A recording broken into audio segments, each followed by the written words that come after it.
Rabbil alamin. Wassalatu wassalamu ala asrafil anbiya'i wal mursalin wa ala alihi wa sahbihi ba'du. Puji syukur kepada Allah yang telah memberikan kita berbagai macam nikmat, nikmat iman, nikmat Islam, dan nikmat-nikmat lainnya. Karena nikmat ini tidak putus-putusnya Allah berikan kepada kita. Dan mudah-mudahan kita menjadi hamba-Nya yang pandai bersyukur. Semoga Allah meridhoi hidup kita dunia maupun akhirat. Salawat beserta salam kepada baginda Rasulullah Sallallahu Alaihi Wasallam, yang mana Rasulullah adalah teladan kita, suri teladan kita untuk bahagia hidup di dunia maupun di akhirat. Dan mudah-mudahan kita mendapatkan syafaat dari Rasulullah nanti di akhirat, dan kita dikumpulkan bersama para sahabat-sahabat dan para nabi, terutama dengan Rasulullah Shallallahu Alaihi Wasallam dalam surganya. Amin ya rabbal alamin. Kata-kata penghormatan kami, salam takzim kami pertama kepada guru kita bersama, Ustadz Ilham Maulana, yang mana beliau adalah selaku penasehat Yayasan Safari Subuh Sabtu S3, dan yang kami hormati para tengku-tengku, abu-abu, ustaz-ustaz, ayah bunda sekalian, ibu-ibu, rekan-rekan, dan adik-adik serta anak-anak kami sekalian yang telah berhadir. Alhamdulillah, yang hadir lintas generasi, ada yang anak-anak, ada yang masih adik-adik kita, ada juga yang seumuran sebaya, ada juga orang tua kita, tengku-tengku kita yang hadir di sini. Baik, insyaallah malam ini kita lanjutkan kajian kita dengan guru kita Ustadz Ilham Maulana yang jauh-jauh dari Berabung, yang lumayan jauh dari sana ke sini perjalanan, guna untuk memberikan ilmu pengalaman kepada kita semua, membimbing kita, membina kita, mudah-mudahan kita mendapatkan ilmu yang bermanfaat. Dan tadi konfirmasi dari Ustadz, insya Allah temanya mulai malam ini dan selanjutnya yaitu kajian kontemporer tentang tauhid. Kalau sebelumnya kami umumkan kajian umum, tapi ini kajian kita adalah kajian kontemporer, tapi tentang tauhid. Karena tentang fikih sudah ada Ustadz Mizaz yang asuh, tentang kajian tafsir ada Ustaz Fahmi, sedangkan tentang tasawuf ada Adilan Alwi. Jadi lengkaplah kita, tauhid, tasawuf, fikih. Berarti lengkap. Berarti ini udah bisa dikatakan tasawuf juga. Berarti tauhid, tasawuf, dan fikihnya kita dapat. Bahkan tulisnya kita ada kajian lain, nanti tambahan-tambahan lain, seperti bulan ini kita ada pekan kelima, dan kita jadwalkan masih dalam konfirmasi, insya Allah pekan 5 tanggal 30 nanti rencana Ustadz Mursalin Pasha. Mungkin beliau nanti kajian umum, tapi masih dalam konfirmasi. Nanti insya Allah jadi kita akan sampaikan pengumuman nanti kajian umum, tapi masih dalam konfirmasi. Nanti insya Allah jadi kita akan sampaikan pengumuman. Ini harus diminum ini dulu nih. Dan bersyukur atas nikmat yang Allah berikan, kepada kita sampai malam hari ini. Allah masih perpanjang usia, masih sehatkan jiwa dan raga, dan Allah masih beri hidayah yang membuat kita masih berada dalam Islam dan iman, dan kita masih menikmatinya. Tidak datang, tidak ada yang duduk, tidak ada yang terpaksa. Yang sah boleh pak. Pernah nih kan? Nggak ada absen ya? Oh ada absen. Ya boleh berarti. Ya boleh absen. Berarti kalau ada absen ada ujian nanti ya di akhir semester ya. Kita bersolawat kepada Rasul Sallallahu Alaihi Wasallam. Allah mengirim Rasul yang mulia ini untuk mengajarkan kita semua hal yang kita butuhkan untuk hidup di semua sisi kehidupan, baik hidup di alam ruh maupun hidup di alam janin, hidup di alam dunia saat ini, hidup di alam barzakh nanti, dan hidup nanti setelahnya kemudian, semua dikabarkan oleh Rasulullah SAW. Itu sebabnya kalau seandainya kita sudah duduk di sini, itu berarti kita sudah termasuk orang yang percaya dengan apa yang dikabarkan oleh Rasulullah SAW. Orang percaya itu dalam bahasa Arab disebut dengan orang yang beriman, mukmin, gitu ya. Berarti orang yang percaya. Nah, sidang jemaah yang dirahmati Allah Subhanahu wa taala, karena tadi setelah kemarin itu saya lihat bahwa ustaz-ustaz yang lain sudah punya topik khusus semuanya. Jadi saya berpikir apa yang pantas untuk di-share ke teman-teman semuanya. Maka karena saya lihat fikih sudah, ya, tasawuf sudah, tafsir juga sudah, ada satu hal yang justru sangat penting belum ada yang ngambil, ya, yaitu tauhid. Ya, maka kita akan bicara tauhid saja. Tapi kajiannya kontemporer. Apa kajiannya kontemporer? Kita akan mengkaji bukan saja dari sisi dalil-dalil Al-Quran. Insya Allah kita akan coba buka ruang logika yang terhubung dengan ilmu pengetahuan. Karena pada dasarnya ketika Allah bercerita tentang kehadirannya, Allah cerita dengan satu ayat yang cantik sekali di akhir surat Fussilat. Bunyinya, sanurihim ayatina fil afaqi wa fi anfusihim hatta yatabayyana lahum annahu al-haqq. Kata Allah Subhanahu wa taala, kami sebarkan, kami tebarkan tanda-tanda kebesaran kami itu fil afaqi, di setiap ufuk. Afaq itu ufuk, ya kan? Ufuk itu sebenarnya sisi. Ufuk barat, ufuk timur, ya kan? Di setiap sisi, di semua sudut ada tanda-tanda kebesaran. Fil afaqi. Atau kalau kalian tidak mau melihat ke sudut ini, sudut itu dan sebagainya, boleh juga. Kata Allah, wa fi anfusihim, pada tubuh kalian sendiri ada juga. Ya. Hatta yatabayyana lahum annahul haqq, sampai nyata bagi kalian bahwa ini bukan main-main, tapi ini adalah kebenaran. Jadi untuk orang yang ragu tentang agama ini adalah agama yang benar, Allah buka ruang. Jadi ini bukan doktrin buta, ya.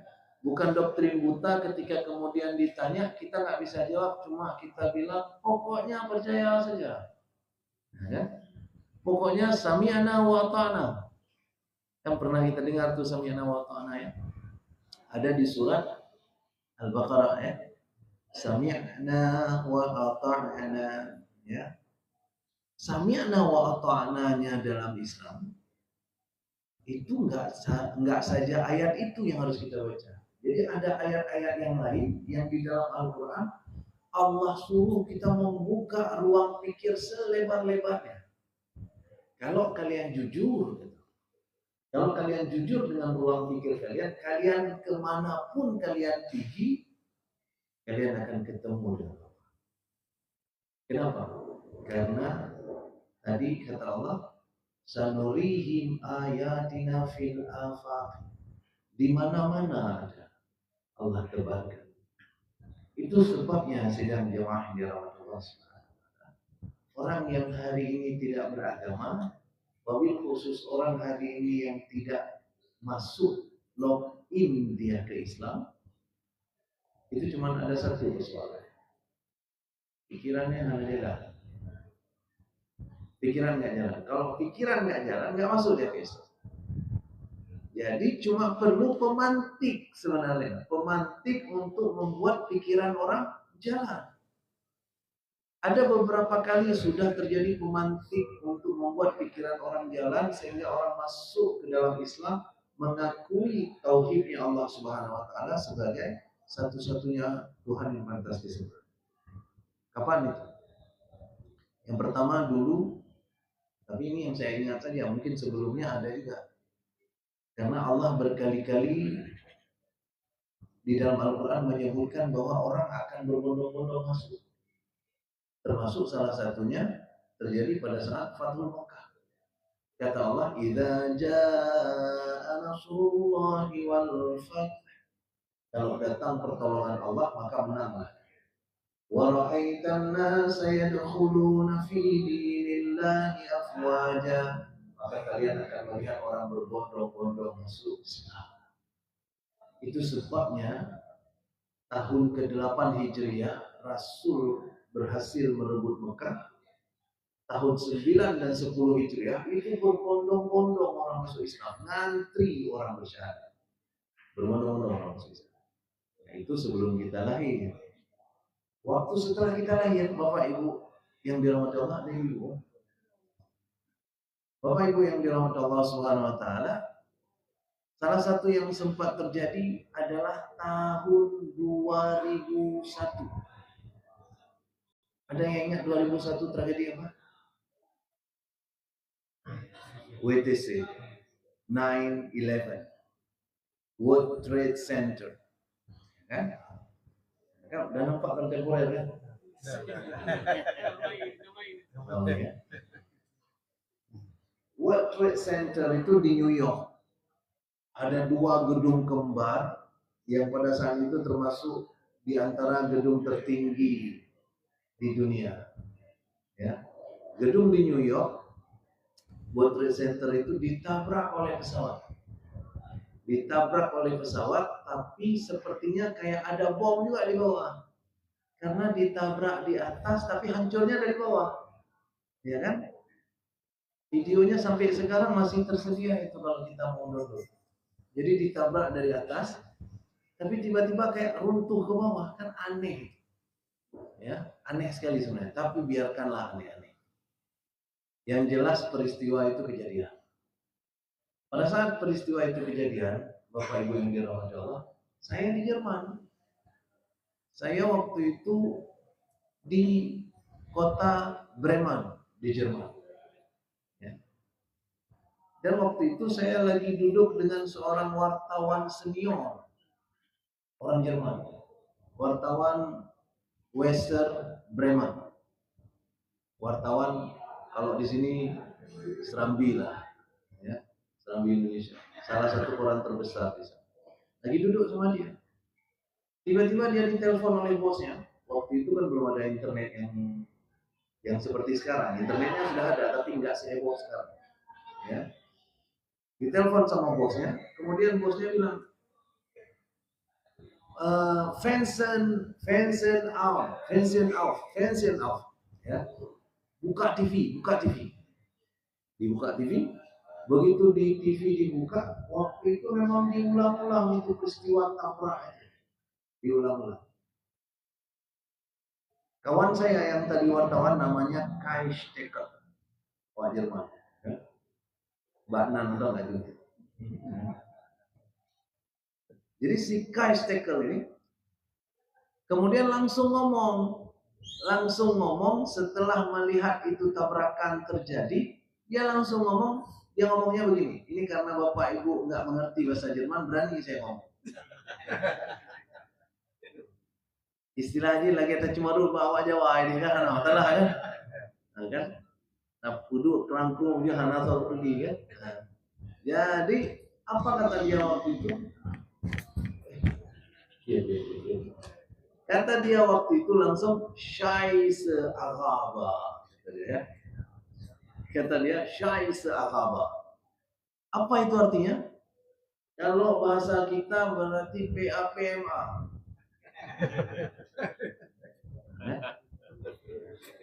PAPMA awak Arab. Nah itu dia. Yang dia serang orang Arab. Kenapa dia serang orang Arab? Karena saya Muslim juga dan dia kenal saya Muslim. Dia tidak enak mau mengatakan PAPMA orang Islam. Sehingga dia pakailah bahasa Arab, ya, dipakai orang Arab.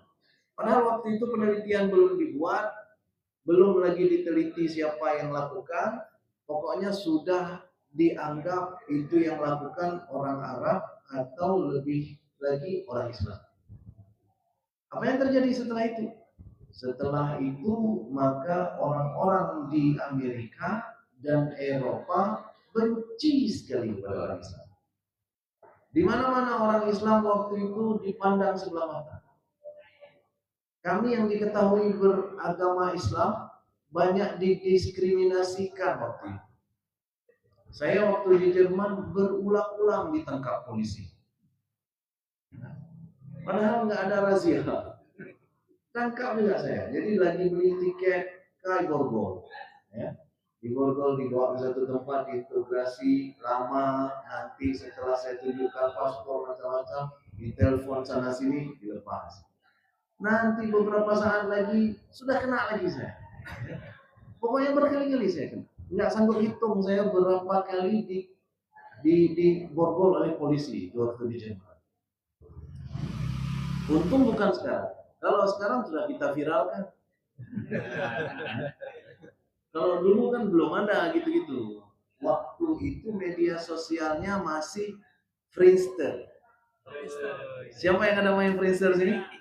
Nah, berarti udah ketahuan usianya. Tadi waktu bilang iya, Banggara kan? Aduh, berarti ya. Friendster. Nah, dulu saya main juga Friendster. Dan Friendster belum seheboh sekarang. Artinya media sosialnya nggak seheboh sekarang. Belum. Jadi Bapak Ibu yang dirahmati Allah Subhanahu wa taala, istri saya karena jilbabnya besar itu dimaki-maki oleh orang. Cuma alhamdulillahnya istri saya nggak bisa bahasa Jerman. Belum gitu. Nah, belum bisa bahasa Jerman. Bukan saja nggak permen, tapi begitu pulang ke rumah malah mengaku ramah-ramah kali orang Jerman. Ya. Dalam hati saya, awaknya ramah atau gata yang agak anak hukum bahasa. Tapi setelah itu 6 bulan dia kemudian sudah mulai les bahasa Jerman. Baru setelah itu dia pulang dengan bahasa yang berbeda. Dia bilang baru berantem sama orang Jerman.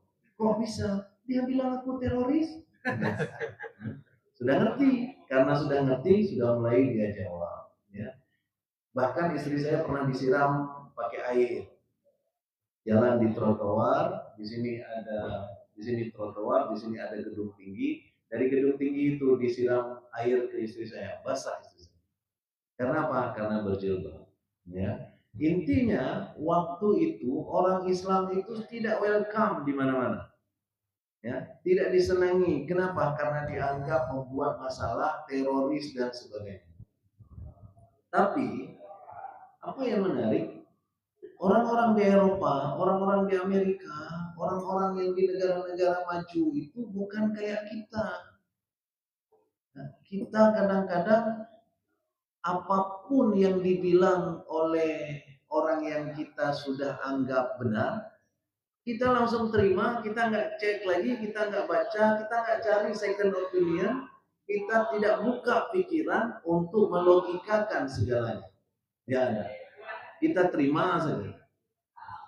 Makanya kejadiannya beda-beda. Ya, kalau kita lihat nanti ada guru yang menyatakan ini ada gua tembus ke Mekah, diterima sama orang, didatangi sama orang, masuk pula orang ke gua itu. Ada yang nggak bisa tembus, katanya yang nggak bisa tembus berarti amalan kurang. Jadi yang begitu-begitu pun diterima. Kenapa? Karena kita jarang membuka ruang pikir kita. Bahasa sekarang itu disebut dengan berpikir kritis. Arti berpikir kritis adalah jangan gampang percaya, langsung mencoba mencari tahu dulu. Kalau begini bagaimana, kalau begini bagaimana, kalau begini bagaimana. Membuka ruang pikir. Bahasa lainnya skeptis. Ya.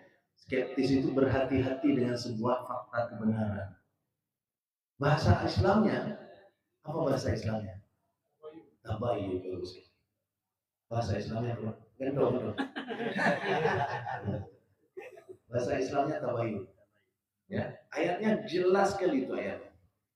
Ya ayyuhalladzina amanu in ja'akum fasiqun binaba'in fatabayyanu an tusibu qauman bijahalatin fatusbihu ala ma fa'altum nadimin.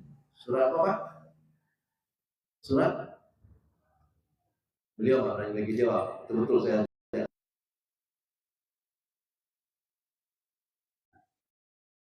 Itu bisa berlaku pada semua orang. Secara tidak langsung ayat itu berbunyi kalau ada yang bawa berita, siapa saja. Kenapa? Karena siapapun fasik. Ada potensi, mau kecil mau besar ada fasik. Kata Allah Subhanahu wa taala, "In ja'akum fasiqun binaba'in fatabayyanu." Maka tabayyunlah kalian. Kalau datang mereka tabayyun kalian. Berpikirlah kritis, carilah opini yang lain, tanya kepada orang-orang, coba buka ruang pikiran. Itu yang terjadi. Itu yang terjadi di Amerika, di Eropa, dan di negara-negara maju. Awalnya mereka langsung termakan bahwa ini kerjaan orang Islam. Termakan itu. Tapi kemudian mereka mulai berpikir, betul nggak orang Islam? Betul nggak orang Islam seburuk itu?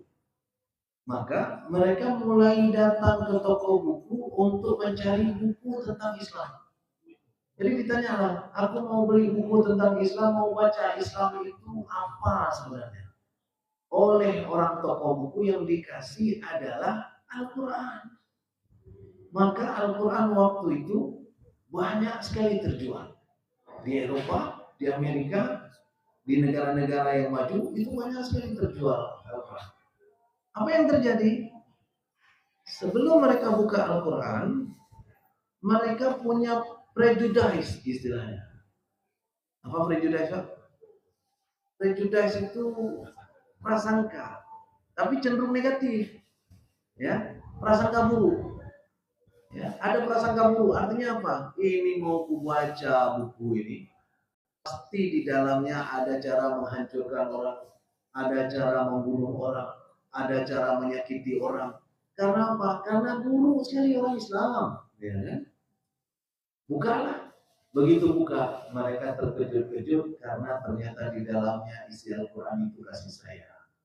Bahkan ada ayat dalam Al-Quran, kalau kamu membunuh seseorang yang tidak berhak dibunuh, maka kamu seperti membunuh seluruh orang di atas muka bumi. Ada hal-hal yang memang boleh dibalas, tapi Allah menganjurkan justru memaafkan. Hukum qisas di dalam Islam, nyawa dibalas nyawa, mata dibalas mata, gigi dibalas gigi. Tapi di ujung-ujung Allah menyuruh memaafkan jauh lebih baik. Terkejut-kejut mereka. Ternyata Islam begitu, ya. Itu sebabnya satu demi satu mereka kemudian masuk ke dalam Islam. Login. Bahkan yang login itu termasuk yang saudara-saudaranya korban WTC. Yang tadinya sebenarnya dendam sekali sama orang Islam masuk. Maka pada saat itulah wa ra'aitan nasa yadkhuluna fi dinillahi afwaja. Berbondong-bondong orang masuk Islam. Berbondong-bondong. Tidak sedikit, ramai. Itu peristiwa satu. Peristiwa yang kedua yang saya pantau adalah Gaza. Gaza yang sekarang. Ini selama saya hidup nih. Ya. Gaza itu sama kasusnya. Gaza itu sudah hampir 2 tahun ini. Dari 7 Oktober tahun 2023 Sekarang kan hampir 7 Oktober 2025. Ya, hampir 2 tahun itu kejadian Israel membombardir Habus Gaza. Kalau Bapak Ibu lihat bagaimana penampakan Gaza dari atas udara, memang sudah rata sekarang. Nggak ada apa-apa lagi. Gedung sudah hancur-hancuran. Sudah begitu pun Israel masih datang sekarang dengan artileri darat menghancurkan gedung-gedung yang memang sudah hancur. Hari ini, kemarin penyerangan lagi. Kemarinnya penyerangan lagi, darat sekarang. Kenapa? Mereka ingin mencari di gedung-gedung hancur itu masih ada yang sembunyi apa enggak. Begitu frustasinya mereka. Dan setiap dicari, setiap ada korban dari mereka. Ya. Ada satu tank nanti meledak, 2 tank meledak, ada saja. Ya. Dan mereka bingung itu, kok bisa? Dari mana mereka dapat senjata? Dan yang menarik, Bapak Ibu yang dirahmati Allah, yang menarik adalah perhatian dunia melihat pertempuran antara Israel dan Palestina. Dan mereka tidak hanya melihat pertempuran, tapi juga melihat lebih luas ekses-eksesnya kemudian. Apa yang terlihat salah satunya? Mereka begitu melihat kondisi kedua belah pihak, ternyata di kalangan Palestina satu orang pun tidak pernah dilaporkan yang gila. Karena negaranya diporak-porandakan, keluarganya dibunuh secara kejam, tapi tidak ada satupun orang Palestina yang dilaporkan gila. Tidak ada satupun orang Palestina yang bunuh diri. Tidak ada satupun orang Palestina yang kelihatan stres, jalan ngomong-ngomong sendiri macam-macam. Yang nangis banyak memang, ya. Tapi yang begitu nggak ada. Di sisi lain, Israel yang notabene menganggap dirinya menang perang, ya kan? Sudah hampir 2000-an itu tentara Israel dilaporkan masuk rumah sakit jiwa. Pokoknya gila sendiri ya. Masuk rumah sakit jiwa. Yang bunuh diri lebih banyak lagi. Yang bunuh diri banyak, yang masuk rumah sakit jiwa banyak, yang nggak stabil jadi banyak. Ya, yang nggak stabil banyak. Dan itu di kalangan Israel. Dunia kemudian melihat. Ketika dunia melihat ini, dunia mulai mempertanyakan apa yang dimiliki oleh umat Palestina sehingga begitu kuat mental mereka. Dicari tahu, ternyata mereka punya sesuatu yang disebut dengan iman. Mereka percaya dengan satu-satunya Tuhan. Mereka bertauhid sehingga ketika sesuatu terjadi pada mereka, mereka kembalikan ke sana. Ya. Itu membuat terkejut banyak sekali orang. Orang kemudian banyak sekali yang login masuk Islam gara-gara demikian. Yang terakhir itu di Australia kemarin, 30 orang perempuan semua masuk Islam on the spot sekali jalan, 30 orang. Waktu ditanya apa penyebab masuk Islam, semua jawabannya sama, Gaza.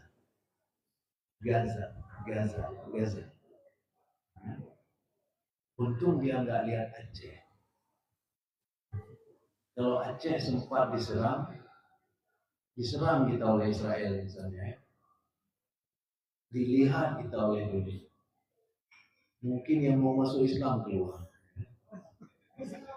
Nggak cukup kuat kita, nggak cukup kuat. Nggak perlu diserang oleh Israel, sudah terlihat kita nggak kuat. Ya, kenapa?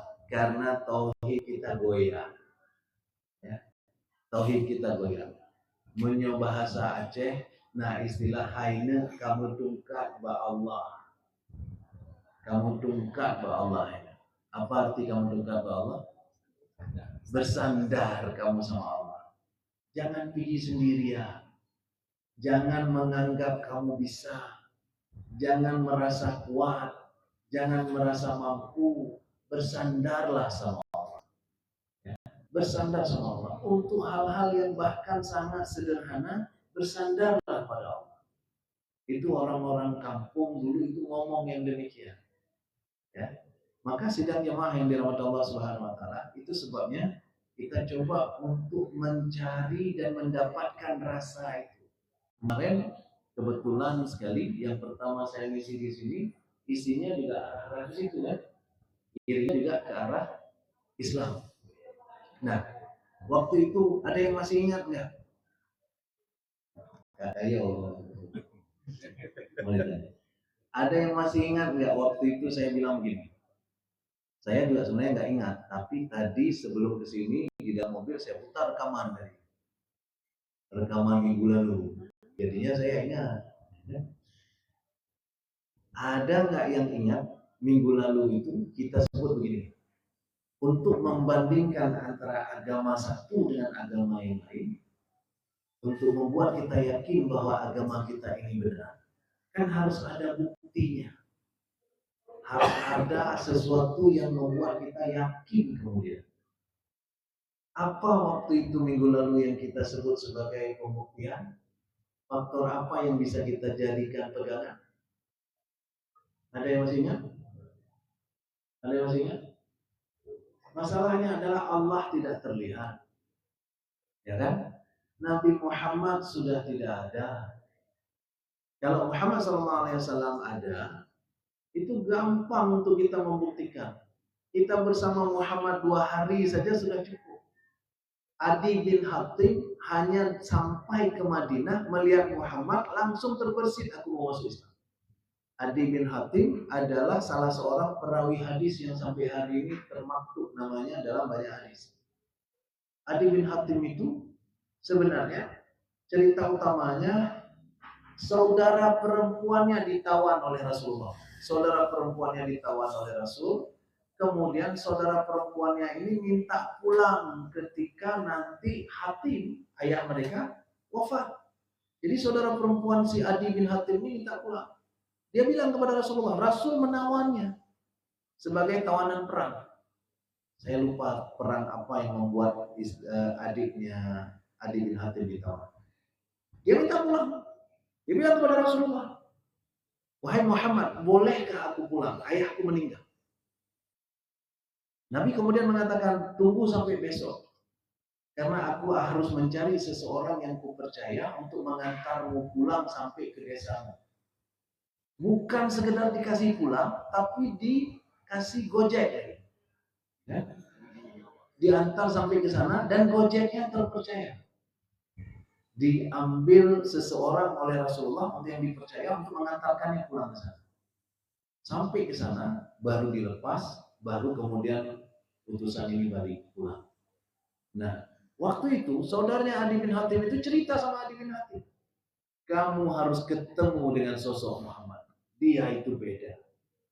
Aku perempuan dan aku ditawan oleh mereka, tapi aku diperlakukan istimewa. Aku belum pernah ketemu sosok yang begitu. Kamu harus ketemu dengan dia. Kata adiknya Adi bin Hatim. Maka Adi bin Hatim pun berangkat ke Madinah, mau cari yang mana sosok Muhammad. Apa yang terjadi? Sampai Madinah, Adi bin Hatim nanya, di mana Muhammad? Orang menunjuk di Masjidin Nabawi. Masuklah ke Masjid Nabawi. Adi bin Hatim melihat orang sedang berkumpul, tapi Adi tidak tahu yang mana Muhammad.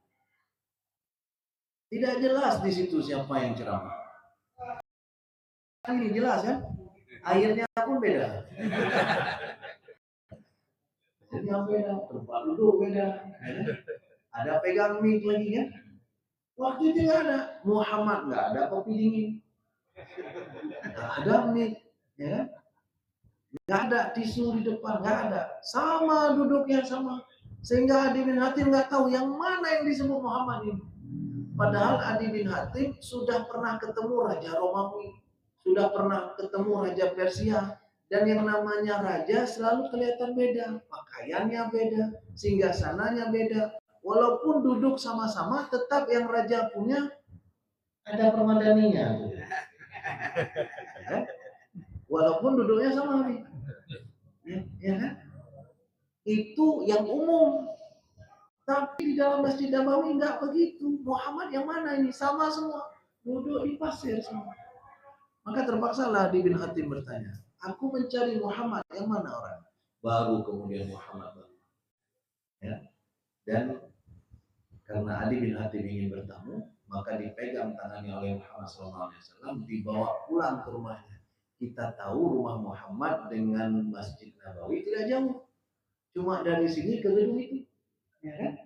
Antara rumah Muhammad dengan Masjid Nabawi namanya Raudhah.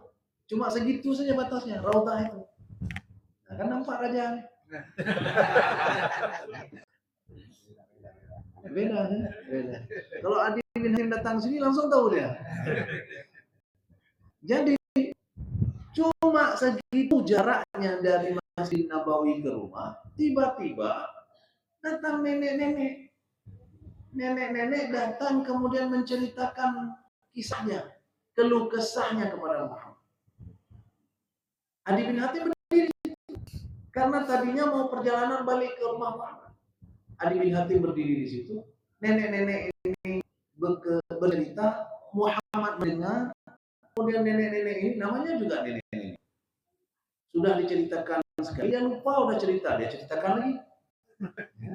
Dia ceritakan lagi. Muhammad SAW waktu itu tidak kakak dulu, kabar ya woy. Tidak mengatakan kayak gitu, tapi Muhammad mendengar sampai nenek ini puas. Sampai nenek ini puas. Kan sudah rasa aku udah dapat lah poinnya. Adi bin Hatim. Dan itu sudah cukup poin bagi Adi bin Hatim. Ini orang beda. Ini orang beda. Dengan kayak gitu saja sudah cukup bagi kita untuk masuk Islam. Kalau seandainya kita ada Muhammad SAW. Maka waktu Muhammad SAW itu ada, itu sebagian besar orang yang masuk, yang login itu bukan karena kata-kata. Jadi Muhammad SAW jarang ngasih kajian yang begini panjang-panjang. Ya, jarang. Karena Muhammad SAW itu punya keistimewaan namanya jawami al-kalim, yaitu mampu meringkaskan bahasa sehingga hanya 1-2 kata itu cukup untuk topik ceramah 2 jam. Itu Muhammad SAW.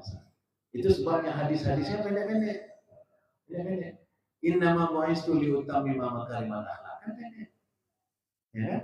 Tidak kita panjang-panjang. Innama la uba'istu la'ana, innama bu'istu rahmah. Pendek. Ya. Pendek. Karena Muhammad SAW diberi oleh Allah kemampuan yang demikian. Jadi, apa yang membuat banyak orang login? Karena akhlaknya seorang Muhammad SAW.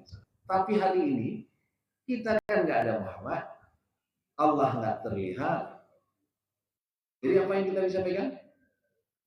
Al-Quran. Itu yang kita sebutkan waktu kajian terakhir. Ya, Al-Quran. Maka untuk beberapa kajian ke depan, kita akan mencoba membongkar beberapa mukjizat yang terdapat di dalam Al-Quran untuk membuat kita tambah yakin ini agama bukan main-main. Tapi ini agama sudah dibuktikan bukan oleh orang dulu, tapi oleh orang sekarang.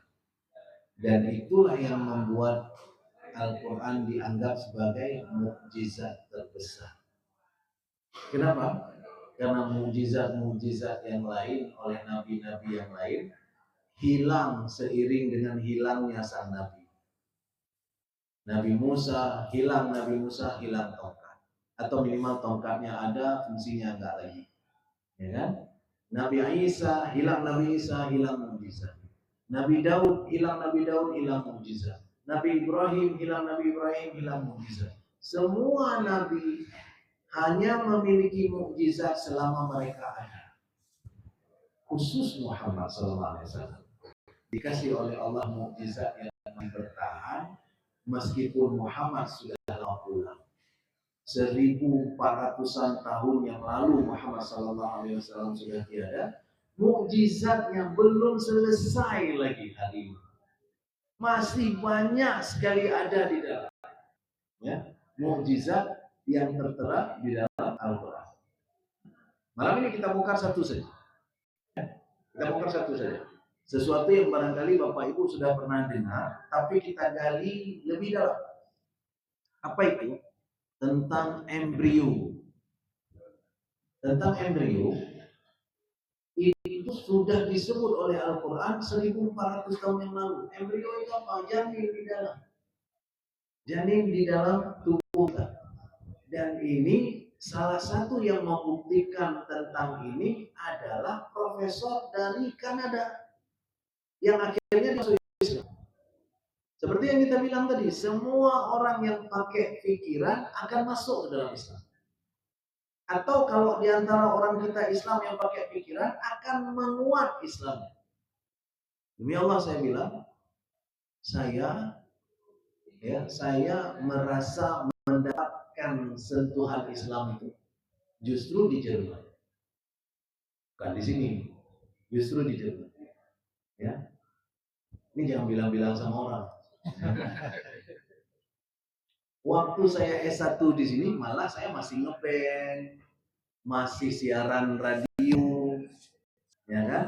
Kalau di radio itu ngapain? DJ. Nah itu waktu kuliah tuh, waktu kuliah. Siapa kawan kami, partner in crime kami? Itulah si Ferry. Karena dia nggak hadir, kita ceritakan. Nama dia kami panggil Devan. Devan. Nama radio dia Devan Indika. Itu nama radio dia. Kalau saya dulu mau pakai juga nama lain, cuma kata produser, nama kamu sudah menjual, Ilham Maulana. Ya? Jangan dibalik lagi.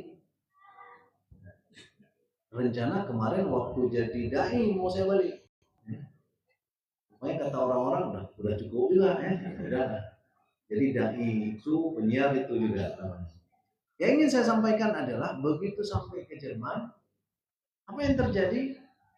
Orang-orang mulai menyerang karena 2001 tadi. Karena diserang, maka saat itulah kita mencoba mencari strategi untuk bertahan. Di sana nggak ada ulama, anak pak katanya, anak abu ini, yang nak Holanda kelan abu-abu. Jadi kan si abu, orang nih abu-abu dulu kan. Pokoknya antara salah dan benar maksudnya abu-abu kan. Sehingga apa yang terjadi? Kita harus belajar sendiri. Maka karena belajar sendiri, apa yang harus kita pelajari? Al-Quran. Karena saya waktu itu basisnya kimia, maka saya mulailah dengan ilmu pengetahuan. Ternyata tercengang kita, terkejut-kejut kita dengan kenyataan. Dan itulah yang akhirnya menjadi bahan dialog saya dengan orang-orang. Karena mereka banyak sekali yang datang ke rumah untuk mendakwahkan agama mereka. Ya. Kalau orang-orang Indonesia yang lain langsung ditolak. Karena asrama itu kan sama pintunya semua. Jadi mereka nggak tahu apartemen siapa ini. Sama semua pintu. Jadi kalau orang Indonesia begitu diketok pintu, biasanya yang datang itu kalau bukan Jehovah Witness, Mormon. Itu dua sekte di dalam agama Kristen yang kuat sekali misionaris. Mormon dan Jehovah Witness. Mereka dua datang. Anak-anak muda itu di training public speaking, di training negosiasi, dibayar gaji tinggi mereka. Ya. Tapi konsep agamanya nggak kuat. Ya, mereka itu. Orang-orang Indonesia biasanya tolak, langsung mengatakan kami Islam, kami nggak terima. Tapi di rumah saya terima. Masuk saya bilang. Duduk, saya bilang lagi sama istri saya, buat kue, ya, kasih minum. Tapi saya ajak mereka untuk membuat kesepakatan. Waktu itu salah satu kesepakatan yang saya ajak adalah begini. Bapak cerita agama Bapak, tapi di akhir nanti saya cerita agama saya. Boleh? Boleh katanya. Tapi siapa yang kita yakin kita dapatkan kebenaran, login ke situ. Boleh? Boleh katanya. Cukup berani itu waktu itu, jujur saya bilang. Saya tidak berhenti waktu itu. Auzubillahi minasyaitonirrajim. Ya Allah, ihdinas shiratal mustaqim. Gitu-gitu aja baca. Dan itu mereka tidak punya fakta ilmiah. Kenapa tidak punya fakta ilmiah? Karena kitab mereka memang Allah kirim bukan sebagai mukjizat. Kitab mereka yang Allah kirim sebagai syariat, Ten Commandment. Mereka hanya untuk hidup mereka saat itu saja. Karena setelah datang kitab Taurat, Nabi Musa, dikirim oleh Allah Nabi Isa, kitab Taurat mensoh. Karena sudah datang kitab baru. Sudah Allah plot sebegitu. Ya kan? Begitu juga dengan kitab Injil. Kitab Injil ketika datang Al-Quran, Injil nggak pakai lagi. Walaupun Injil dibenarkan oleh Al-Quran. Musaddiqan lima baina yadayhi minat Taurati wal Injil. Ya, bahwa Al-Quran membenarkan Injil dan Taurat sekaligus. Tapi nggak kepake lagi. Ya, itu sebabnya mereka nggak bisa pakai untuk meyakinkan kita tentang keilmiahan. Saya bilang ke mereka waktu itu, saya ini ilmuwan.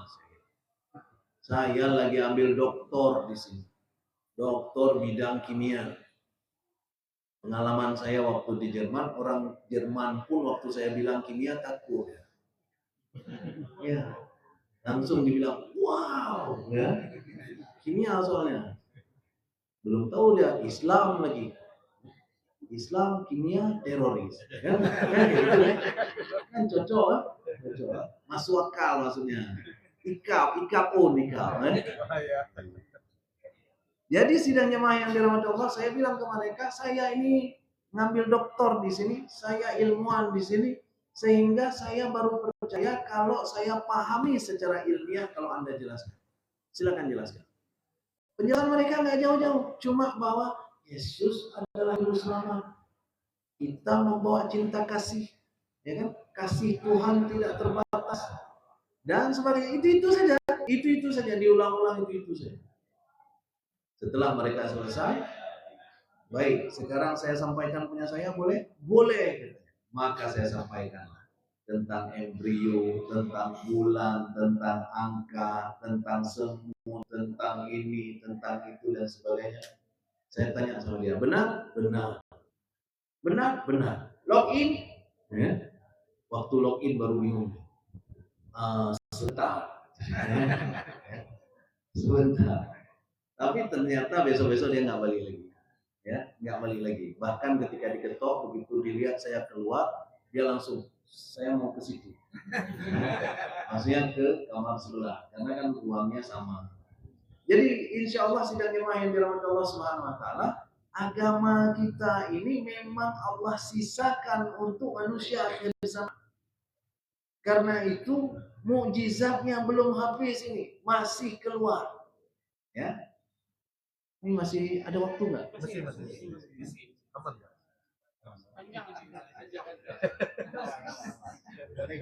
Ini satu saja ya, satu malam ini. Sebenarnya nggak lama tadi pengantarnya, mau langsung ke ayat ini, tapi udah lama pula. Surat Al-Mu'minun ayat 12 sampai 14. Kalau ada bawa Android bagus juga kalau dibuka ya. Surat Al-Mu'minun ayat 12 sampai 14. Bunyinya mungkin kita sudah pernah dengar. Walaqad khalaqnal insana min sulalatin min tin. Dan sungguh kami menciptakan manusia dari saripati tanah. Di sini saja sudah terbukti hari ini ternyata semua unsur kimia yang ada dalam tubuh manusia itu ada dalam tanah. Ya, ada dalam tanah. Kenapa Allah misalnya nggak bilang kami buat manusia dari daun, ya, atau dari daging, atau dari apa? Tapi enggak, Allah sebut dari tanah. Dan semua zat itu, fosfor, karbon, ya, nitrogen, oksigen, semua ada di dalam tanah dan terdapat di dalam tanah. Itu baru satu. Kemudian kata Allah, "Tsumma ja'alnahu nutfatan fi qararin makin." Kemudian dia menjadi sebagai tetes nutfah fi qararin makin, di dalam tempat yang kokoh. Mana tempat yang kokoh? Rahim. Hari ini ilmu pengetahuan menunjukkan bahwa ternyata bahkan kalaupun terlihat perempuan itu lemah, tapi rahimnya adalah bagian terkuat dari seorang perempuan. Rahimnya itu bagian terkuat dari seorang perempuan. Maka seorang anak itu sangat merasa nyaman berada di dalam rahimnya. Itu sebabnya ketika dia keluar dari rahim, hal pertama yang terjadi pada seorang anak adalah dia nangis. Kenapa nangis? Dia langsung mendapat tantangan yang tidak nyaman. Di dalam rahim nyaman sekali. Mamanya loncat-loncat, rahimnya nggak apa-apa. Kenapa? Ada air ketuban yang sangat banyak yang menjaga si anak itu sangat leluasa untuk bergerak. Itu di dalam rahim. Kokoh sekali rahim. Dan ternyata itu sebabnya salah satu yang menjadi ketertarikan lawan jenis terhadap perempuan adalah bagian-bagian yang terhubung dengan reproduksi generasi tadi. Semua bagian yang terhubung dengan reproduksi generasi disukai oleh lawan jenisnya. Itu Allah buat fitrahnya demikian. Ya. Jangan dibuang itu, rasa itu jangan dibuang. Ya. Jangan merasa nanti nggak boleh, saya ini ikhwan, ya. Saya ini aktivis masjid, tidak boleh merasa tertarik kepada perempuan, sehingga berusaha untuk dihilangkan. Lama-kelamaan tertarik sama laki. Apa yang terjadi? Jadilah Bilal tertarik sama Pak Imam. Kan bahaya itu kan. Jadi jangan dibuang itu. Saya termasuk sama perempuan mahasiswi di kampus juga saya ngomong itu, karena ada mahasiswi yang akhwat yang kemudian berusaha menghilangkan rasanya terhadap laki-laki. Saya bilang enggak, jangan dibuang, itu normal. Kalau kamu buang justru kamu jadi nggak normal. Ya, itu normal. Cuma tunggu masa halalnya. Ya, jadi itu normal. Karena kalau enggak nanti kamu suka sama kawanmu sesama perempuan. Ya, itu jauh lebih nggak normal. Jadi sidang jemaah yang dirahmati Allah Subhanahu Wa Taala, salah satu yang disukai oleh laki-laki pada perempuan adalah rahim, bagian kokoh. Semakin rahim terlihat kokoh, dan itu bisa terlihat dari luar, nggak usah detail kali lah saya ceritakan. Semakin disukai oleh laki-laki seorang perempuan. Itu sebabnya saya tanya sama teman-teman mahasiswa di kampus yang laki-laki, kamu suka perempuan yang agak laki-laki atau yang sangat perempuan? Hampir semua menjawab yang sangat perempuan lah. Ya. Misalnya yang sangat laki-laki contohnya apa? Ada sekarang karena diperlombakan binaraga perempuan. Jadi ada perempuan yang sudah berotot. Harusnya perempuan itu kuatnya di rahim, tiba-tiba kuatnya di sini. Ya kan? Saya tanya sama mereka, tertarik kamu sama perempuan yang begini? Enggak, Pak. Yang jahat, Pak. Kalau begitu, ya di sidang jemaah dirahmati Allah Subhanahu Wa Taala, Allah sebut di sini qararim makin, tempat yang kokoh. Dan tempat yang kokoh itu ada di seorang perempuan. Maka dititiplah bayi itu pada perempuan. Kokohnya di sini bukan sekedar ternyata secara fisik dia kokoh, tapi kokohnya juga secara perasaan. Jadi perempuan itu salah satu sifatnya adalah sabar dengan apa yang dia rasakan ketika ada perubahan secara hormonal dan gerakan-gerakan di dalam. Laki-laki nggak sabar, Pak. Maka kalau seandainya anak janin itu dititipkan sama laki-laki, nggak akan ada keturunan. 3 bulan gugur. 3 bulan gugur. Hana aja preh yang sampai dikurung-kurung. Trek-trekan. Nanti apa yang mulai. Itu kalau laki-laki. Tapi dititip sama perempuan. Jadi yang disebut kokoh tadi bukan sekedar rahimnya kokoh, tapi perasaan si perempuan untuk menjaga ini 9 bulan juga kokoh. Laki-laki nggak punya perasaan. Nggak punya perasaan. Nggak akan sesabar. laki-laki.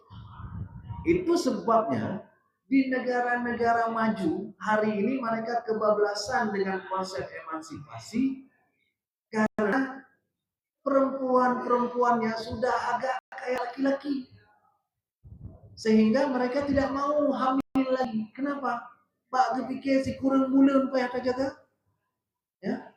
Itu sebabnya Jerman, Amerika nggak terlalu karena banyak imigran. Jerman, Jepang, Korea Selatan. Ini 3 negara yang hari ini menghadapi krisis kelahiran. Jerman itu sudah terjadi ketika saya masih di sana. Ya, saya masih di sana itu mereka sudah mulai menurun kelahiran. Sehingga apa yang mereka lakukan? Mereka bayar perempuan-perempuan supaya mau melahirkan. Jadi setiap perempuan yang melahirkan dibayar. Nah, cuman di situ berarti cocok pepatah bahasa Indonesia, banyak anak banyak rezeki. Setiap beranak dapat rezeki. Ya. Tapi yang mengambil rezeki itu siapa waktu di Jerman? Bukan juga orang Jerman, karena orang Jerman tidak begitu tertarik dengan uang. Mau kebayar pun aku tetap nggak mau. Karena yang menarik buat mereka bukan uang, tapi kebebasan. Ya. Jadi punya anak itu mengekang. Mulai dari rahim kita terbatas, nanti punya anak lagi harus kita bahu kemana-mana, ya kan? Dan itu perempuan, nggak mau mereka melakukan yang demikian. Itu sebabnya yang ngambil uang untuk melahirkan waktu itu orang luar. Salah satunya Ilham Maulana. Iya demi Allah saya lahir anak satu di sana, perempuan, ya kan? Lahir anak satu di sana perempuan dan iseng-iseng saya urus uang melahirkan. Keluar.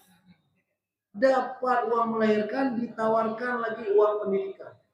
Sampai 18 tahun anak bapak akan dibiayai oleh negara. Dengan catatan warga negara Jerman punya B. Ya. Karena itu saya ambil uang kelahiran saja. Dan sekarang yang terjadi seperti itu Jepang, Korea Selatan. Kenapa? Kasusnya adalah kororim makin sudah berpindah ke tangan. Ya. Tadi rahim yang seharusnya kuat pada seorang perempuan, kekuatan seorang perempuan harusnya ada di rahim. Sama kesabarannya menjaga rahim. Sekarang kekuatan itu sudah pindah kemana-mana. Yang jelas bukan rahim. Yang lain semua kuat, yang anak kuat si rahim. Kayak teman saya bilang kemarin tuh, mau tolong dumpu ite musuh, yang ite musuh itu klekson. Yang perlu musuh, motor dia waktu colok gigi musuh, ban musuh, ya kan? Pintu musuh, dumpu musuh, yang ada musuh si klekson. Itu begitu juga dengan ini. Orang perempuan sekarang yang di sana semua kuat, yang nggak kuat cuma rahim. Kenapa nggak kuat rahim? Ya buktinya mereka tidak isi rahim, ya kan? Tidak keluar anaknya. Jadi sidang jamaah yang dirahmati Allah itu baru sampai di situ. Kemudian apa kata Allah kemudian? Tsumma khalaqnan nutfata 'alaqah. Kemudian Allah jadikan nutfah tadi menjadi 'alaqah. 'Alaqah kalau dalam terjemahan di sini diartikan segumpal darah. Tapi sidang jamaah yang dirahmati Allah Subhanahu wa taala, ternyata 'alaqah dalam bahasa Arab bukan sekedar berarti segumpal darah. 'Alaqah dalam bahasa Arab juga berarti lintah. Lintah berarti 'alaqah dalam bahasa Arab. Apalagi sesuatu yang menggantung artinya juga 'alaqah dalam bahasa Arab. Apalagi segumpal darah juga 'alaqah. Jadi minimal ada 3 arti 'alaqah. Oleh Keith Elmore, profesor bidang ginekologi kehamilan dari Universitas Toronto, Kanada, mencoba membuat analogi antara janin yang di tahap 'alaqah. Di 'alaqah berarti sudah terbentuk. Janin di tahap 'alaqah dengan lintah. Beliau ambil lintah, lihat foto lintah, kemudian beliau lihat foto janin di fase 'alaqah. Ternyata apa yang terjadi? Sama fase alaqah dengan lintah, persis sama. Alaqah itu adalah kapan-kapan kita pakai ini kayaknya. Ada? Ini fokus. Kita sorot untuk nampak gambarnya ya. Saya punya gambarnya di rumah. Ya. Jadi lintah itu dia kan lengket ke inangnya begini. Kemudian ekornya ke sini. Embrio yang tadi pada fase alaqah masih segumpal darah, kayak gitu juga lengket ke dinding rahim begini dan ekornya ke sini. Satu kesamaan alaqah antara lintah dengan fase alaqah dalam rahim. Yang kedua, ternyata cara kerjanya juga sama. Lintah itu dia menghisap darah inangnya. Janin juga menghisap darah inangnya. Siapa inangnya? Mamanya. Dia hisap darah. Itu sebabnya semua nutrisi yang dimakan oleh mamanya dimakan oleh dia seperlu dia. Salah satu yang sangat dibutuhkan oleh janin adalah kalsium, yang pada orang tua dipakai untuk menjaga gigi dan tulang. Itu sebabnya kalau ada perempuan yang tiap tahun melahirkan, tiap tahun lahir, itu biasanya kalsiumnya kurang, giginya rontok. Giginya rontok, ompong biasanya. Tapi bukan semua orang ompong banyak anak. Nanti bente merumpok dulu, enggak ompong kan ya tayang. Ron sakit tuh melahirkan. Jadi sidang jemaah yang dirahmati Allah Subhanahu wa taala dimakan oleh janin, diserap oleh janin. Itu di fase alaqah. Kemudian, apa kata Allah? Ini kita selesaikan sekali lagi ya. Setelah alaqah, fa khalaqnal 'alaqata mudghah. Fa khalaqnal 'alaqata mudghah, ya kan? Kemudian alaqah yang tadi segumpal darah. Oh ya, tadi belum kita bahas. 3 tadi lagi ya, baru lintah tadi. Lintah satu mirip sekali dengan alaqah, yang kedua sesuatu yang menggantung. Memang ternyata di dalam rahim pada fase alaqah itu janin masih menggantung. Persis. Yang ketiga, segumpal darah, arti alaqah. Kenapa segumpal darah? Ternyata kedokteran membuktikan bahwa janin yang sudah bertumbuh di dalam itu darahnya tidak lagi bersirkulasi keluar. Artinya darah dia adalah darah dia, darah mamanya adalah darah mamanya. Bukan berarti darah dia juga akan keluar dari dia, kemudian bersirkulasi di badan mamanya, masuk lagi ke dia. Bukan. Dia seperti makhluk lain di dalam rahim mamanya. Dan ini dengan satu kata Allah sudah menjelaskan prosesnya. Alaqah. Dengan alaqah langsung tercermin dia kayak lintah, dia posisinya menggantung dan darahnya tidak keluar. Hanya dengan satu kata. Itu kayanya bahasa Arab. Itu salah satu mukjizat Al-Quran. Allah pakai bahasa Arab sehingga dengan satu kata bisa menjelaskan banyak hal. Kalau sempat Allah pakai bahasa Indonesia, bukan segini tebalnya Al-Quran. Kenapa? Karena bahasa Indonesia untuk bicara besok dengan kemarin saja harus pakai keterangan. Tidak ada past tense future. Kan nggak ada kan? Kalau bahasa Inggris, I went. Aku pergi kemarin. Nah, apa yang pegah kemarin? Kalau saya bilang I went, sudah jelas kemarin. Tapi kalau I will go, sudah jelas besok. Kalau I go today, ya kan? Kalau bahasa Inggris, ini bahasa Indonesia saya pergi, katanya belum kapan, ya? Baru pegah kemarin, ya? Kan perlu tambahan satu kata. Itu miskinnya bahasa Indonesia. Itu sebabnya bahasa Indonesia tidak dipakai oleh Allah di bahasa Al-Quran. Dibanding bahasa Aceh saja kalah bahasa Indonesia, ya kan? Dibanding bahasa Aceh saja, baun pisang dong kasih, Ya kan? Kalau bahasa Indonesia daun pisang, wateka kering daun pisang, dekat daun pisang. Di Aceh kata leho pisang, all khusus. Selalu ada nama khusus, itu menunjukkan kayanya bahasa. Di dalam bahasa Indonesia pun banyak yang tidak ada nama, tapi difungsikan. Kain lap, itu fungsi bukan nama. Ya kan? Gunting buku, fungsi bukan nama. Tutup kepala, fungsi. Coba bahasa Arab, jilbab. Ya, bukan tutup kepala. Alas kaki. Itu fungsi, semua fungsi. Jadi nama yang diambil dari fungsi, sehingga itu menunjukkan tidak kayanya bahasa. Bahasa Arab tidak begitu. Bahasa Arab selalu ada kata untuk satu kejadian. Singa saja, singa betina dengan jantan beda. Singa betina yang punya anak dengan singa betina nggak punya anak beda.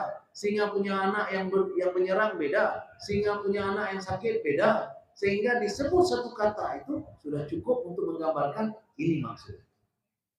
Itu salah satu mukjizat Al-Quran. Ya.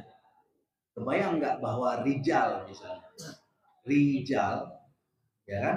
Itu artinya apa? Laki-laki. Tapi ternyata itu seakar kata dengan rajulun, artinya kaki. Rijal dengan rajulun seakar kata, artinya satu kaki, satu laki-laki. Kenapa? Karena kamu baru dianggap laki kalau bisa berdiri pakai kaki sendiri. Itu sebabnya hari ini banyak gugatan cerai. Rata-rata laki nggak punya kaki. Habis itu komplain. Ya. Begitu dia jadi pegawai, aku dicerai. Orang kaya nggak pegawai. Harus kita bilang itu ya. Ya di sidang jemaah yang dirahmati Allah Subhanahu Wa Taala itu bahasa Al-Quran. Luar biasa bahasa Al-Quran. Nah kemudian kita habiskan ayat ini sedikit lagi. Tsumma khalaqnan nutfata mana tadi? Qarari makin. Tsumma khalaqnan nutfata 'alaqah fa khalaqnal 'alaqata mudghah. Dan kemudian Allah jadikan dari alaqah menjadi mudghah. Mudghah itu artinya dalam bahasa Arab sebenarnya sesuatu yang digigit. Sesuatu yang digigit. Tapi arti lainnya adalah segumpal daging. Karena memang yang digigit salah satunya adalah segumpal daging. Daging yang digigit. Tapi oleh orang-orang yang pikirannya terbuka, salah satunya Kate Moore tadi. Kate Moore tidak cukup di situ. Dia cari tahu apa arti mudghah sesungguhnya. Maka begitu dapat mudghah itu adalah sesuatu yang digigit, maka dipikirlah ribuan cara membuktikan sesuatu yang digigit. Kemudian diambil permen karet, digigit saja. Dikeluarkan permen karet. Bekas giginya nampak. Bekas giginya begini. Ya kan? Mulai dari geraham sampai ke gigi seri. Begini bentuknya. Kemudian dilihat foto embrio, ternyata persis antara bonbon karet yang baru digigit dengan embrio persis bentuknya. Ini adalah tulang punggung yang sudah terbentuk dan itu terjadi pada fase mudghah. Ya, terkejut-kejut si Kate Moore. Dia akhirnya masuk Islam. Ya, minggu lalu ada kita sebut sedikit ya. Baru kemudian setelah mudghah, kemudian fa khalaqnal mudghata 'idhaman fakasawna al-'idhama lahma thumma ansha'nahu khalqan akhar fatabarakallahu ahsanul khaliqin. Kemudian baru dari mudghah jadi tulang dibalut dengan daging kemudian baru membentuk makhluk yang sebenarnya.